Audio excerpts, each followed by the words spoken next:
an FCCT member now, not the former Red spokesman. Not the former. you still can speak for the Red, right? I can, but I can tell you I've been in touch with most of the Reds, which are probably outside the radar of most international community here. And one thing in the summary that I can say, that the Reds are pretty much losing confidence in the parliamentary system. That's a fact.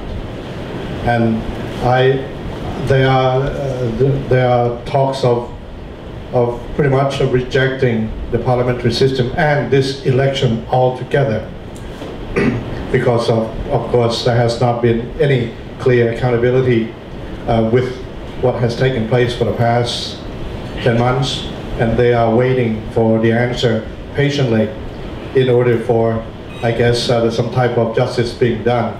I really can't answer that for them now. It's not my job. But my job is to ask Kun Pongtep, as perhaps the insider of the Kun Thaksin and the Pheu Thai party, that do you think that the Red might possibly in droves reject part of this electoral process?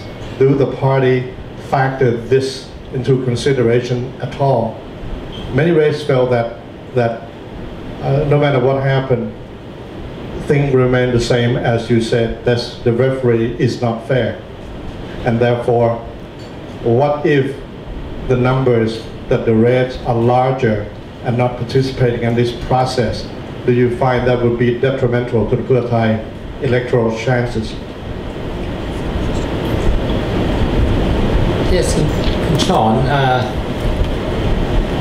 when you mentioned that the Reds or some of the Reds may just abandon the election or boycott the election by not casting their vote or just cast no vote, whether it will be detrimental to Pheu Thai, I would say yes, because I think one of the objective, the same objective that the Red has and Pheu Thai has in common, is that they are asking for true democracy. So I don't think, even if the Red may have doubts about the election and the referee, it doesn't do anything good for the Reds to abandon the election. At least it is one of their last hope, at least to go to the election and see what the result of the election will be. If it turns out that the result is in their favor, then they will not have to go on the street again, and we can use the democratic means to solve the problem, especially the problem on our criminal justice system and the incident of May last year. Next question, please. Hi, good evening. Hasina Kaikuti, freelance correspondent. Kun Suranan, in your talk, you talked about 50-50 in Bangkok, and that some swing voters still have lingering doubts about Thaksin's role, and also what the red shirts are going to be about.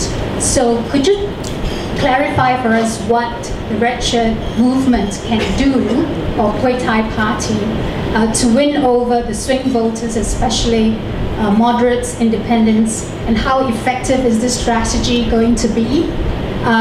Second question, the very swift and sharp escalation of violence in the Deep South, how is that going to impact the Democrats?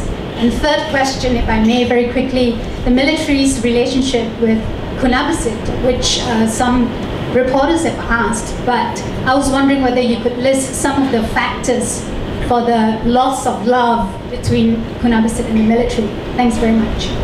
I think the 50-50 question in Bangkok, if you look at all the polls, there's a tendency to see that when people answer the questions, there is a 20% plus towards the government and a 20% plus towards the opposition.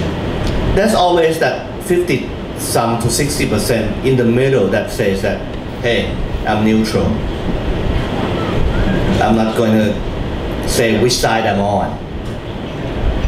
I never can figure out what that 60% is because the polls never really dig deep into that. But I suspect that Bangkok always, we ran in Bangkok together. Yeah. There's always that silent majority. That silent majority may be red. That silent majority may be, I mean, red meaning anti-government or don't agree with this government policy. But doesn't necessarily agree with Kun Thaksin. That's that middle ground there that I think, as political theories go, you try to get that middle ground towards the election. I think Kun Abhisit is trying to do that. He's trying to talk more with democratic terms, with the wordings that will capture the mainstream. I don't think the Pheu Thai and Reds are doing that. I think their language is still make a lot of middle class in Bangkok uncomfortable. And I think that will have to change. And I think that they will have to prove themselves. Kun Ming Kwan have to prove themselves during the first milestone that I said, the central debate that's coming next week.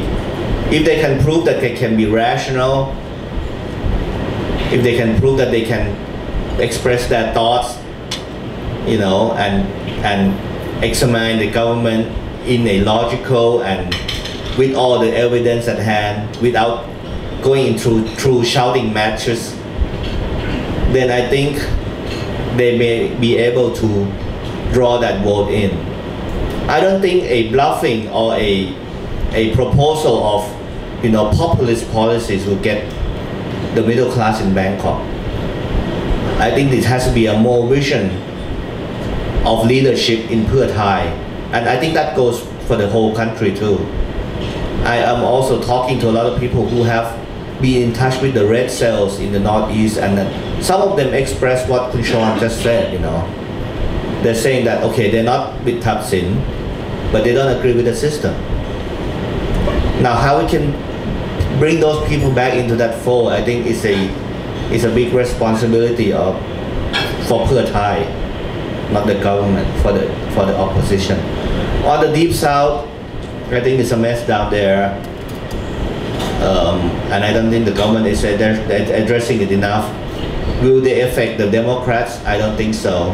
I don't think the Deep South will go Democrat, but I don't know if they're going to go Pheu Thai either. That's going to be up to General Shawalit and his old network down there. For the last question, I think I said that the military fallout with Kun Abhisit, if it's true, it's going to be on those issues, the South and the 91 deaths. Even though this government has been feeding the military with tremendous amount of appropriations and budget and new airplanes and whatever. Let me add that when we speak about Pheu Thai leadership, one of the serious issues that they have to show to the public is that who will be the next prime minister on Pheu Thai side if Pheu Thai wins an election.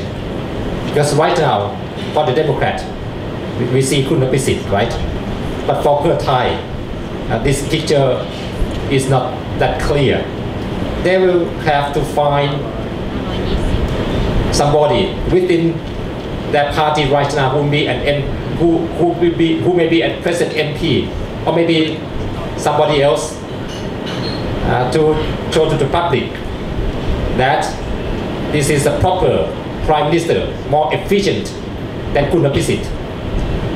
I think the efficiency of Kun Abhisit is not a question right now, because what's going on in this country.